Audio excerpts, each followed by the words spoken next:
Hi friends, this is Lisa from Happy to Hook Creations, and today is July 17th. No, it's July 18th. I don't know. Maybe it's the 17th. I really should check that. Let me see. It is, yeah, it's the 18th. It is the 18th. I'm sorry guys. And it is Thursday, and I have 10 facts, 10 fun facts for our July movie classic, The Women. I'm gonna cough a few. Let me get a drink of my water. We were sick with a cold all last week, so I do apologize. I hope everyone had a great week anyway, especially, and I especially hope no one was sick. Okay, that felt better. Now, it's the 1939 film The Women. It was released on September 1st of that year. Excuse me. The first thing that I want to tell you is that in the movie there were over 130 roles in the film, talking roles, and every single one of those were women, no men. Even the animals in the movie were women. I mean girls. Well, whatever. Female, there you go. So yeah, so even the animals in the movie were female, which I thought was really, really cool. And George Cukor was the director, but he almost wasn't because he was directing Gone with the Wind, but got fired. So when MGM found out that he was fired, they snatched him up right away and said, look, we've got a movie. We would love for you to direct it. And he accepted without a problem. So I'm glad he did. Maybe the movie could have gone differently. Who knows? Number two, which I thought was interesting, was that there were two uncredited actresses in the movie.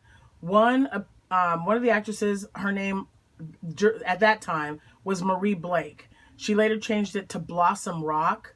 And as Blossom Rock, this actress appeared as Grandma in the TV series The Addams Family.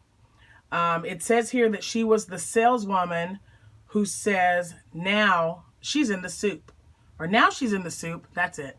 Now she's in the soup. That's how she says it. The second actress is when she crosses through the ladies' lounge and she says, what do they expect you to do? Lay an egg? Excuse me. This, dang it. I'll get a drink of water in a minute. This was actress Barbara Pepper. And Barbara Pepper played Doris Ziffel on Green Acres. There you go. So next time you watch that movie, take a look. Number three, which I thought was really cool. I didn't even find it interesting because, a lot of people like black and white movies. But I really like Fred Mercury, who was the lead singer of Queen, the band, which is awesome. But he loved watching black and white movies. And he stated in an interview that The Women was one of his favorite movies to watch, which I thought was really cool. So that was fact number three. Number four, another really cool fact, Norma Shearer, who played Mary Haynes, discovered actress Janet Leigh when she was 18 years old. She knew she had talent. She went and, excuse me, she went to MGM and made sure that she got a good contract.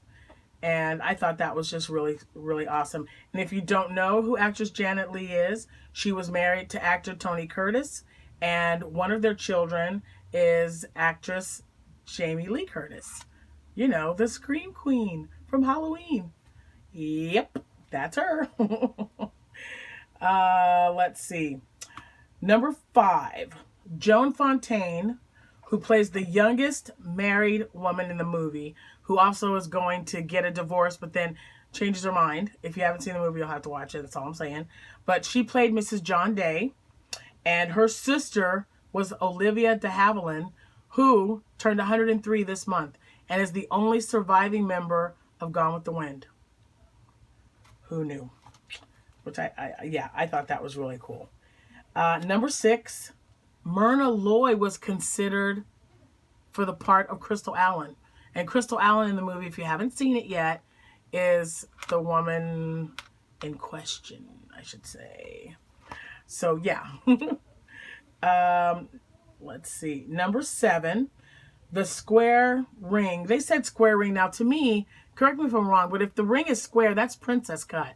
That's what I thought. I didn't think it was rectangular. But anyway, her square diamond ring that she's wearing in the movie was the most expensive jewelry of the whole film. It was borrowed from another set, but it was worth $175,000. Can you imagine wearing a ring? $175,000? Holy moly. I don't know if I'd even put it on my finger. That'd be crazy. 175. Number 8. And you knitting, the knitters will appreciate this. Even crocheting, I thought it was pretty interesting. So Joan Crawford and Norma Shearer were saying lines, were getting ready to say lines back and forth to each other. They had already been on set for a while, I guess. Joan Crawford took out her knitting needles, which I guess, according to this report, they were heavy, metal needles, and they made a lot of noise. So Joan Crawford purposely knitted loudly. She was purposely clacking the needles together while she was making an Afghan during Norma Shearer's script read. Norma got upset. She asked her to please stop, and she kept going like she didn't even hear Norma asking her to not do it.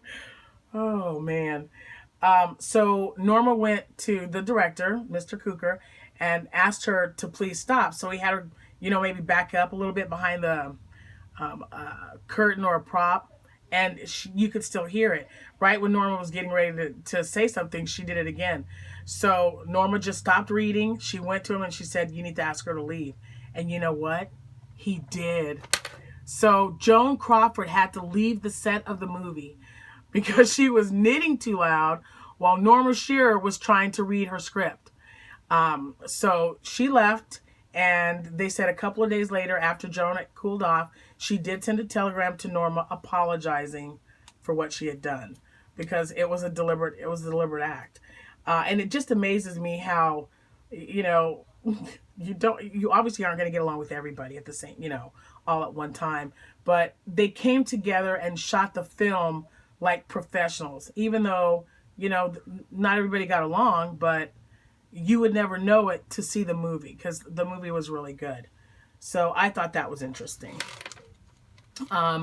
Number 9, Rosalind Russell, and Paulette Goddard, when they did that scene in Reno when they're fighting, they did not use doubles.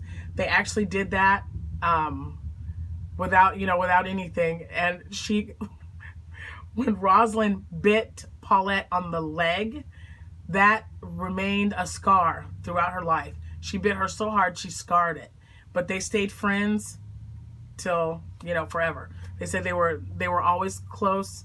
Well, not close friends. They just said that they remained friends, even after that. But can you imagine? There were no stunts or anything. They just decided, yeah, we'll do the fight scene. And then she ended up biting her so hard it left a mark or a scar. So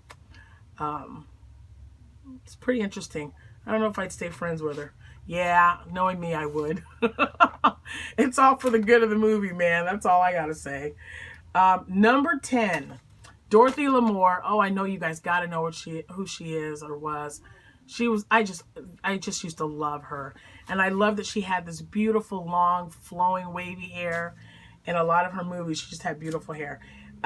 Anyway, she was first sought to play Crystal Allen, but she turned the role down. And her quote was, she turned it down because the character was less than desirable, which I thought was pretty interesting. So, Dorothy Lamour, she did a lot of those road shows or road to movies with Bob Hope and Bing Crosby. So yeah. So I thought that was pretty interesting. So if you haven't seen it, since it's now the 18th of July, it's been 18 days since I posted the movie for the month, you need to see that movie. Now, the remake, of course, was a musical, and that was called The Opposite Sex. And it wasn't a bad film because I do like June Allison. And Leslie, was it Leslie Howard? I think Leslie Howard was in the movie. But it like I said, it wasn't bad. And the remake of the another movie was called The Women. I think that was in 2008. I want to say 2006, 2008, somewhere around there with Meg Ryan, and they were both done okay. You know, they did them for the times. They kind of updated some stuff. You know me, I love my movie classics, and I just love the original. I think the original is great, and I can watch it over and over. So if you haven't seen it, head out, see if you have it they have it at the library, or borrow it from a friend, and have fun. Anyway, man, excuse me again.